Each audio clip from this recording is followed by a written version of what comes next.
Џема, дали како млада личност би кажала дека си среќна? Филип, навистина сум среќна, бидејќи како млада ромка имам оставено повеќе од 20 книги на ромски, на македонски јазик, со тоа се збогатува и една историја и ризница на еден народ, бидејќи без мајчиниот јазик еден народ нема никакво богатство. Филип, дали како млад човек твојот глас бил погрешно разбран? Често да. Многу се случува ние како млади некогаш да навистина не разбераш што сакаме, што бараме или што е тоа што ни е потребно.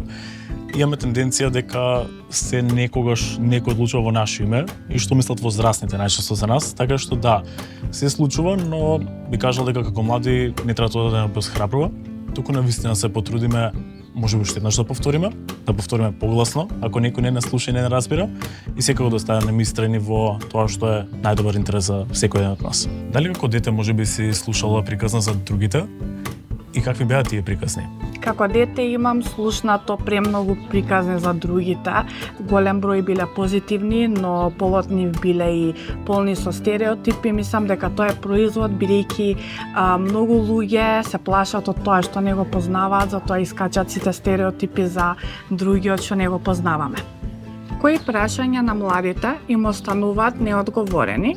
Најверојатно повеќе неодговорени прашања останува за младите кои што добиваат одговор.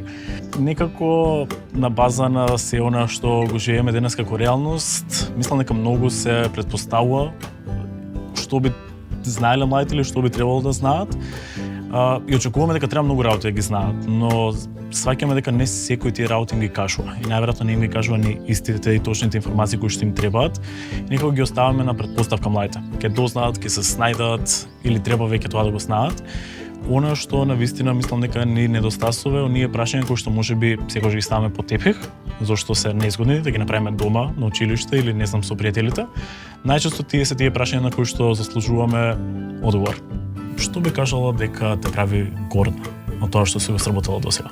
Филип, јас сум премногу горда на многу работи, но највеќе сум горда на моите последни 4 книги, детски, интерактивни, на ромски и на македонски јазик, бидејќи се едукативни и се малце од поредките детски сликовници кои што се наменети за малите дечиња, треба малце да им посветиме внимание на нив. Филип, на што си највеќе горд? Па како млад човек што 10 години работи во младински сектор, пред се како волонтера, после себе како професионалец, она на што најмногу сум горд е што и после толку години и после бавен успех се уште наоѓам мотивација за да продолжам понатаму, зашто сметам дека како млади заслужуваме подобро.